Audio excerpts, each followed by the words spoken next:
So welcome to the program number 3. So that is to design and develop a program in a language of your choice to solve the triangle problem defined as follows.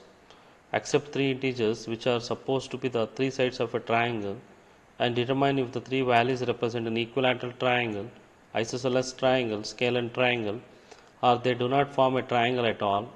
Assume that the upper limit for the size of any side is 10. Derive test cases for your program based on equivalence class partitioning. Execute the test cases and discuss the results. So we discussed already the first and second program. So this is equal to the second program because the upper limit of the size of any side is to be 10. So the one difference is to be the test cases, we derive the test cases for the program based on the equivalence class partitioning. So for the triangle program, for all four programs, the requirement specification and design conditions are same. So based on the upper limit of 10. So in the first program, the upper limit is not defined the upper limits, but second and third program we define the upper limit is to be 10. So come to the requirement specifications. R1, R2, R3, R4 is same as the program number 2, that is the R1. So should accept the three integer numbers A, B, C. R2 based on the input should determine if a triangle can be formed or not. In R3, if the triangle is to be formed, that is a equilateral, isosceles or scalene. So these are the types of triangles. So come to the R4, upper limit for the size of any side is 10. So come to the design conditions. So same 6 design conditions are there, that is A less than B plus C, B less than A plus C less than A plus B, A equals B, A equals C, and B equals C.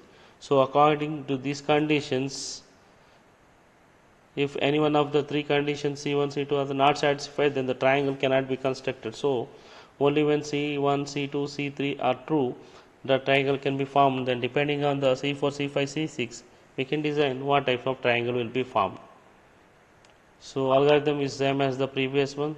There is no changes here. So source code also there is no changes. Same as the if A greater than 10 or B greater than 10, C greater than, definitely, because in the question they give that the upper limit is to be 10. If the upper limit is more than 10, we can give, so the display is out of range values. If condition is to be true, that is A less than B plus C and B less than A plus C and C less than A plus B, if the condition is true, so it goes to the if condition A equals B and B equals C, then it prints that equilateral triangle.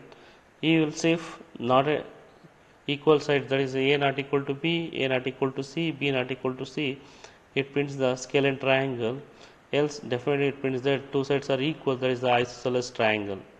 If the condition if is not true, is directly displays the printf, that is the triangle cannot be formed. So come to the testing techniques used here. Equivalence class partitioning. Equivalence class partitioning technique focus on the input domain. We can obtain a richer set of test cases. What are some of the possibilities for the three integers A, B, C? They can be all be equal, exactly one pair can be equal. The maximum limit of each side A, B, C of the triangle is 10 units according to the requirement number 4. So A, B, C lies between 1 to 10. So definitely A, B, C, all three lies between 1 to 10. So here, so come to the equivalence class partitioning. There are four types of equivalence class partitioning here. There are four types, four divisions is to be there. That is weak normal, weak robust, strong normal, strong robust. So come to the first attempt. The weak normal equivalence classes, in the problem statement we know that four possible outcomes, not a triangle, scalene, isosceles and equilateral. We can use this identity to identify output equivalence class as follows. So definitely the triangle, that is R1, R2, R3, R4, that is a equilateral, isosceles, scalene are not a triangle. This is the weak normal equivalence class test cases. So we define in the test cases 4, totally 4. That is the test case ID 1, 2, 3, 4. That is equilateral, isosceles, scalene, not a triangle. So come to the weak robust equivalence class test cases are follows. Weak robust means definitely we give the out of range values. Definitely the value, integer value is a. So test case ID number 5, weak robust is -155. So weak robust means that we give any one value, the variable value ABC, we can give that. So out of range values.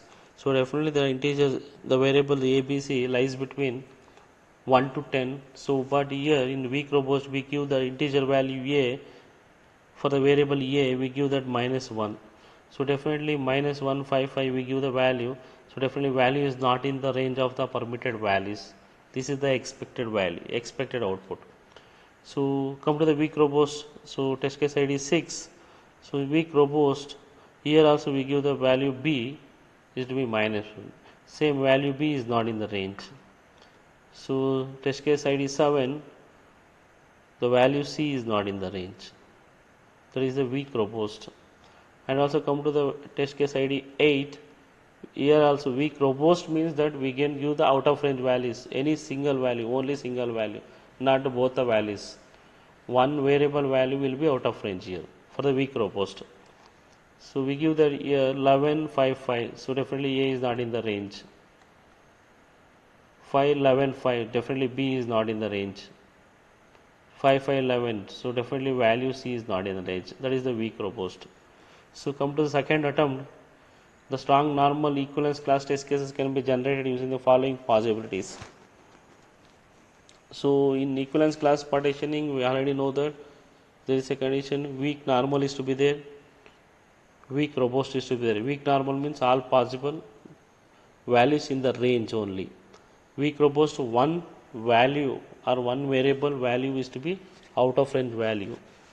But so come to the strong normal is not possible here. Strong normal is equal to the weak normal values for these conditions for the equivalence classes for triangle program.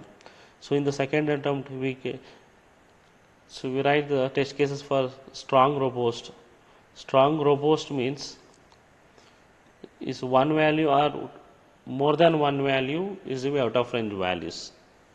So here see that in strong robust in test case ID 1 -155, the value is not in the range. In strong robust 2, 5 minus 5 value B is not in the range. In 3, 551 value C is not in the range. Also strong robust means we give the two values -1 for the A variable and B variable. So value BAB is not in the range, is permitted, not a permitted values. So after writing the program, so we execute the program. So definitely we can compare, we can write the actual output here. So compared to the expected output and the actual output, we write the status conditions. After that, so this is SR5, SR6 strong robust. So we can give the more than two values is to be out of range values here for the 5, 6, 7 test case IDs. So after the execution, we write the test case test reports. So same as the previous one, number of test cases executed. So total number of test cases for the strong robust 7 is to be there. So for weak robust and weak normal 10 is total 17 test cases we will executed here.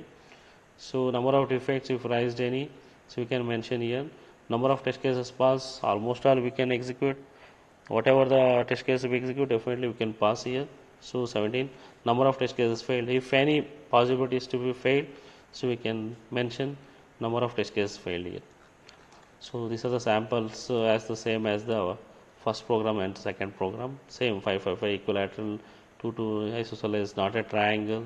If we give the one value is to be here -155, triangle cannot be formed because of the out of range values. So 5 minus 1, so triangle cannot be formed, not a triangle is to be there. 5, 11, 5 out of range values we can mention here. So these are the samples, snapshots of our program number 3, equivalence classes test cases for triangle program. Thank you.